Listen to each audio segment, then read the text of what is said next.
আসসালামু আলাইকুম অলস পাবলিক। আমরা এই যে বাসাটা দেখছেন অনেকক্ষণ খোঁজার পরে হচ্ছে আমরা এই বাসাটা পাইছি। এটা হচ্ছে আমরা এখন বাংবো। এরকম খুঁজে খুঁজে হচ্ছে আমরা যে চাকের মধুটা আপনাদেরকে দিই, এইরকম এরকম বাসার যে মধুটা, এই মধুটাই আমরা দিই। সুন্দরবনের মধু সবসময় পাতলা হবে আর্দ্রতার কারণে, এই বিষয়টা আপনারা খেয়াল রাখবেন।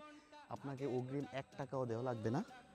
আপনি আগে পণ্য নিবেন, মধু আগে হাতে নিবেন, তারপরে আমাকে বিশ্বাস করবেন। এর আগে আমাকে বিশ্বাস করার কোনো দরকারই নেই। আস্তে কথা বলতেছি, জোরে কথা বলা যাবে না। আপনার হক মেরে আমি আমার পরকাল হারাবো না। আপনারা যারা ওকে অনেক দিন 4-5 বছর ধরে আমার সাথে আছেন, আমার কাছ থেকে মধু নেন, তারা জানেন।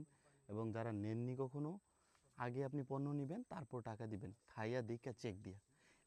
আচ্ছা, আপনারা হচ্ছেন এখন কোনো মানুষ অশিক্ষিত নয়, সবাই মোটামুটি বুঝেন।